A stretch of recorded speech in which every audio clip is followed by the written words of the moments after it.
হরে কৃষ্ণ কৃষ্ণ কৃষ্ণ হরে হরে। তো ভক্তবৃন্দগণ, আজকের ভিডিওটি রয়েছে আজ 6 ফেব্রুয়ারি 2024 মঙ্গলবার পালিত হবে ছটতিলা একাদশী। অবশ্যই যেই সকল কৃষ্ণ ভক্তরা রয়েছেন তারা অবশ্যই এই ছটতিলা একাদশীর ব্রত পালনটি অবশ্যই করেছেন এবং অবশ্যই ভগবানকে স্মরণ করে এই ছটতিলা একাদশীর ব্রতটি অবশ্যই পালন করবেন এবং আপনাদেরকে পালন করতে হবে 7 ফেব্রুয়ারি 2024 বুধবার সকাল 6টা থেকে 10টার মধ্যে আপনাদেরকে সকল কৃষ্ণ ভক্তদেরকে বুধবার পালন করে নিতে হবে। এই ছটতিলার একাদশীর ব্রত পালনের পর অবশ্যই পালন করবেন বুধবার এই 6 ফেব্রুয়ারি মঙ্গলবার।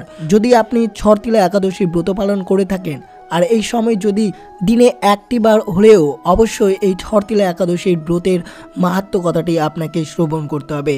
এর ফলে আপনার জীবনে যত দুঃখ কষ্ট থাকে তা অবশ্যই বঞ্চন হবে এবং সর্বদা শ্রীকৃষ্ণের আশীর্বাদ আপনার উপর বর্ষিত হবে। অবশ্যই শ্রীকৃষ্ণ বলেছেন এই ছটতিলা একাদশীর ব্রতের মাহাত্ম্য কথাটি দিনে অত্যন্ত দুবার যদি শ্রবণ করতে পারেন তাহলে আপনার সকল মনস্কামনা খুব তাড়াতাড়ি পূরণ হবে। অবশ্যই সকল ভক্তরা এই ছটতিলা একাদশীর ব্রতের মাহাত্ম্যটি ভক্তি ভালোবাসা শ্রদ্ধা এবং মনোযোগভাবে শ্রবণ করবেন এবং সর্বদা কৃষ্ণকে স্মরণ করে এই ছটতিলা একাদশীর ব্রতের মাহাত্ম্য কথাটি শ্রবণ করবেন। অবশ্যই ভক্তি ভালোবাসা শ্রদ্ধা দিয়ে এই ছটতিলা একাদশীর ব্রতের মাহাত্ম্য কথাটি শ্রবণ করুন এবং চ্যানেলে নতুন হয়ে থাকলে দয়া করে চ্যানেলটিকে সাবস্ক্রাইব করবেন, লাইক করবেন, কমেন্টে ভক্তি ভালোবাসা শ্রদ্ধা দিয়ে জয় শ্রীকৃষ্ণের জয় লিখে দিতে ভুলবেন না। অবশ্যই ভিডিওটি সম্পূর্ণ এবং সর্বদা শ্রীকৃষ্ণকে স্মরণ করে ভিডিওটি সম্পূর্ণ মনোযোগভাবে শ্রবণ করবেন। তো দেখা যাক আজকের ছটতিলা একাদশীর ব্রতের মাহাত্ম্য কথাটি। আজ 6 ফেব্রুয়ারি মঙ্গলবার ছটতিলা একাদশীর ব্রতের মাহাত্ম্য কথা এবং পালনের সময় 7 ফেব্রুয়ারি বুধবার। তো শ্রবণ করা যাক ছটতিলা একাদশীর ব্রতের মাহাত্ম্য কথা। যুধিষ্ঠির মহারাজ ভগবান শ্রীকৃষ্ণকে বললেন, হে জগন্নাথ, হে মধুসূদন, মাঘ মাসের কৃষ্ণপক্ষের একাদশীর নাম কি, নিয়ম বা কি এবং তার কি ফল সবিস্তারে আমার সাথে সেটি আলোচনা করুন।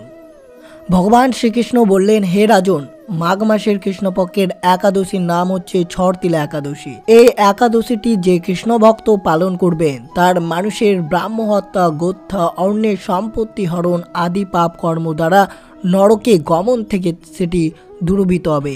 যাতে তারা নরক থেকে উদ্ধার পায় তা উপায়ে আমাকে উপদেশ দিন। অনায়াসে সাধন করা যায় এমন কোন তথ্য, যদি তাদের এই পাপ থেকে উদ্ধার করার কোন উপায় থাকে তবে কৃপা করে বলুন। ভগবান শ্রীকৃষ্ণ বললেন, হে যুধিষ্ঠির, একসময় নারদ মুনি এই ছটতিলা একাদশীর ফল ও ইতিহাস সম্পর্কে জানতে আপনার বক্তব্য বর্ণনা আমি বলছি, তা এখন আপনি মনোযোগভাবে শ্রবণ করুন।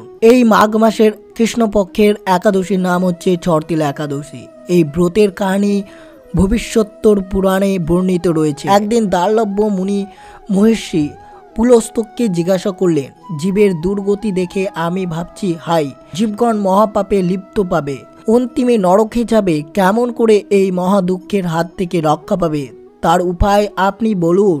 মহর্ষি পুলস্ত বললেন, হে তাপস, সবার দুঃখ দেখে তোমার অন্তর ব্যথিত, যাতে মহাপাপ রাশি ভস্মীভূত হয় সেই বিষয়ে মন দিয়ে শ্রবণ করুন। মাঘ মাসের কৃষ্ণপক্ষের ছটতিলা একাদশী যথাযথভাবে পালন করলে সকলের পাপ ভস্মীভূত হয়। উক্ত তিথিতে একান্ত হৃদয়ের শ্রীহরির পুজো করবে। যখন গোময় পতনমান হবে তখন তা ভূমি স্পর্শ করবার পূর্বেই গ্রহণ করে সেই গোময়ে তিল মিশ্রিত করে 108টি পিণ্ডি তৈরি করবে। কোনো পাত্র করে রৌদ্রে রাখবে শুষ্ক করার জন্য, হোমের জন্য সেইগুলো ব্যবহৃত হবে। মাঘ মাসের কৃষ্ণপক্ষের একাদশী তিথিতে নিয়ম ব্রত গ্রহণ করবে।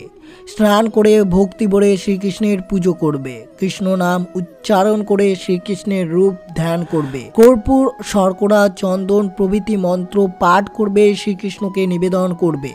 রাত্রিকালে অর্চনের পর হোম কার্য করবে। নারকেল কিংবা সুপারি সহ 100 সংখ্যায় অগ্রদান করবে। হে শরণ্য দয়াময়, পাতকীগণের পাপ তুমি দূর করো। তুমি সবার মুক্তিদাতা। যারা মায়ার সংসার সমুদ্রে ভাসে, হে গোবিন্দ, তাদেরকে তুমি পরিত্রাণ করো। হে জগন্নাথ, তুমি লক্ষ্মী দেবীর সঙ্গে এই অগ্রগ্রহণ করুন।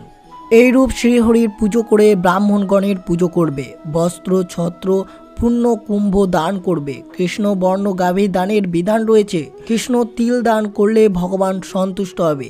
সেই তিল রোপণে যত তিলের সৃষ্টি হয় তত সহস্র বৎসর তার স্বর্গবাস হয়। তিল দ্বারা তর্পণ, পুজো, তিল জলে স্নান, তিল তৈল শরীরে লেপন, তিল দান, তিল দ্বারা হোম, তিল ভোজন, তিল দ্বারা এই ছট কর্ম করার জন্য এই একাদশীর নাম ছটতিলা একাদশী। পাপ রাশি বিনাশ করতে এই ব্রতের জুড়ি নাই। একদিন দেবর্ষি পাদ শ্রীকৃষ্ণের নিকটে ছটতিলা একাদশীর মাহাত্ম্য জানতে চাইলে ভগবান বললেন, পুরাণকালে এক সাত্ত্বিক ব্রাহ্মণী সারা জীবনের ব্রহ্মচর্য পালন করতেন, নিয়মিত ভক্তি পূজা অর্চনা করতেন। ব্রত উপবাসে দেহ ক্ষীণ ও দুর্বল, তথাপি ব্রত উপবাস ত্যাগ করেননি। বহু গরিব ব্রাহ্মণ ও কুমারীগণকে ব্রত পূর্ণকালে বহু দান করলেও কখনো কাউকে অন্নদানে তৃপ্তি করতেন না। আমি ব্রাহ্মণীকে পরীক্ষা করতে ছদ্মবেশ ধরে তার বাড়িতে ভিক্ষাপাত্র যাই। তখন ব্রাহ্মণী আমার পরিচয় জানতে চাইলে আমি তার কথার উত্তর না দিয়ে কেবল বারে বারে ধীরে ধীরে কণ্ঠে ভিক্ষা চাই। সেই পুণ্যদানে তার পুণ্য লাভ হয়। তারপর ব্রাহ্মণের অন্তিমকালে স্বর্গবাস হয়। সেই ব্রাহ্মণের জন্য একটি অপরূপ শোভাময় গৃহ নির্দিষ্ট হলো। কেবলমাত্র অন্ন ছাড়া সে গৃহে সকলই সুখ ছিল। তাতে সেই ব্রাহ্মণী ক্ষুধার জ্বালায় কাতর হয়ে আমার কাছে এলো তার ব্যথা জানতে। তখন সে আমাকে বলল, সারা জীবন আমি বহু পুণ্য করেছি, তাহলে আমার গৃহে অন্ন নাই কেন? তার উত্তরে আমি ব্রাহ্মণীকে বললাম, তুমি যেমন মর্তলোক থেকে এখানে এসেছো তেমনই আবার সেখানে ফিরে যাও।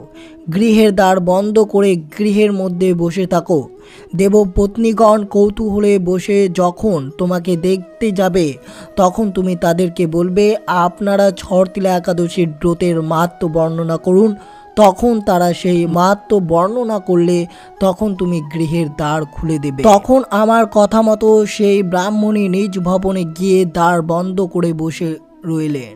তারপর দেবপত্নীগণ ব্রাহ্মণীর দর্শনে গিয়ে ব্রাহ্মণীর ইচ্ছা মতোই ছটতিলা একাদশীর ব্রতের মাহাত্ম্য কীর্তন করায় ব্রাহ্মণী গৃহের বাইরে এসে দেখা দিলেন।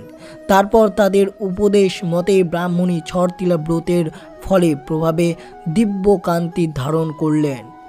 ধন ধান্যে পূর্ণ হলো তার ঘর। ছটতিলার ব্রত সাধনে কোনো কিছুর অভাব থাকে না, আর যথাবিধি তিল দানে সর্ব পাপ নাশ হয়। মাহাত্ম্য পাঠ শ্রবণে অশ্বমেধ যজ্ঞের ফল লাভ হয়। যে ভক্তরা এই ছটতিলা একাদশীর ব্রতের মাহাত্ম্য কথা শ্রবণ করলেন বা পাঠ করলেন তার জীবনে অশ্বমেধ যজ্ঞের ফল লাভ হবে এই একাদশীর ব্রতের মাহাত্ম্যের শ্রবণে। এই ছটতিলা একাদশীতে এই 6 রকমের কাজ আপনাকে অবশ্যই করতে হবে যারা এই একাদশী ব্রত পালন করে রয়েছেন। স্নানের জলে তিল মিশিয়ে স্নান করবেন এবং হরিমন্ত্র জপ করতে ভুলবেন না এই দিনে। তিলের শরীর ধারণ, স্পষ্ট তিল পুটলি করে গলায় বা কবজিতে মাদুল হিসেবে ধারণ করুন, তিল শরীরে মাখুন। অবশ্যই এই ছটতিলা একাদশীর দিন এই কাজটি আপনাকে অবশ্যই করতে হবে। তিল দিয়ে যজ্ঞ করবেন। গরুর ঘিতে তিল দল ভগবান শ্রীকৃষ্ণের উদ্দেশ্যে আরতি বা যজ্ঞ করতে হবে আপনাকে। তিল মিশ্রিত জল পান করুন। ফল দিন তিল মেশানো জল পান করুন, অনেকে রোগ নিরাময় হয়। দক্ষিণে করে পূর্বপুরুষদের জন্য উদ্দেশ্য তিল মিশ্রিত জল পর্বে পূর্বপুরুষের আশীর্বাদ পাওয়া যায়, তাদের আক্রোশের দিকে তাল মিলন সুখ ও শান্তি নিয়ে আসে। তিল ভোজন, তিল লাড্ডু গুড় দিয়ে তিল চিটে খাবার তিল ব্যবহার করে ভগবানকে ভোগ নিবেদন করুন। তারপর সেই প্রসাদটি অন্যদেরকে বিলিয়ে দিতে হবে। অবশ্যই এই ছটতিলা একাদশীতে ভুলেও তিল খাবেন না, কারণ তিল হচ্ছে একটি পঞ্চরবি শস্যের মধ্যে একটি তৈল, যেটা তেল ব্যবহার করা নিষেধ। সেখানে তিল ব্যবহার বা তিল খাওয়াও আপনাদের জন্য ক্ষতিকর বা আপনাদের জন্য ব্রতের নষ্টের প্রভাব হতে পারে। অবশ্যই তিল থেকে আপনাকে বঞ্চিত থাকতে হবে। ছটতিলা একাদশীর দিন অবশ্যই তিল দান করবেন। ভগবান নিবেদনের পর তিল প্রসাদ দান করুন, এর ফলে তিনি নরকের কষ্ট থেকে মুক্ত পাবেন। অবশ্যই এই ক্রিয়াকলাপটি অবশ্যই করতে ভুলবেন না। অবশ্যই কোনো দরিদ্র ব্যক্তিকে তিল অবশ্যই দান করবেন। মনে রাখবেন একাদশীর দিন ভোরে শয্যা বর্জন, স্নান ছেড়ে হরির মঙ্গল তিথিতে অংশগ্রহণ করতে হবে। শ্রী পদপদ্মে প্রার্থনা করতে হবে, হে শ্রীকৃষ্ণ, আজ এই ছটতিলা একাদশী সুন্দরভাবে পালন করতে আপনি আমাকে কৃপা করুন। ভগবান শ্রীকৃষ্ণের সম্মুখে অবশ্যই সংকল্প মন্ত্র পাঠ করে সংকল্প নিতে হবে। তাই সকাল সকাল সংকল্প মন্ত্র পাঠ করতে হবে এই ছটতিলা একাদশীর দিন।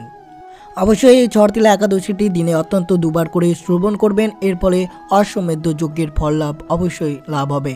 তো এই ছিল ভিডিওটি ভালো লাগলো অবশ্যই চ্যানেলটিকে সাবস্ক্রাইব করবেন, লাইক করবেন, কমেন্টে ভক্তি ভালোবাসা শ্রদ্ধা দিয়ে জয় শ্রীকৃষ্ণের জয় লিখে দিতে ভুলবেন না এবং ভিডিওটি আপনার বন্ধু বা আত্মীয়দের সাথে এবং যেই সকল কৃষ্ণ ভক্তরা এই ছটতিলা একাদশীর ব্রত পালন করে রয়েছেন তারা অবশ্যই ভিডিওটি তাদের কাছে শেয়ার করে দিবেন এবং ভিডিওটিতে লাইক করবেন। চ্যানেলে নতুন হয়ে থাকলে দয়া করে চ্যানেলটিকে সাবস্ক্রাইব করবেন, কমেন্ট করবেন।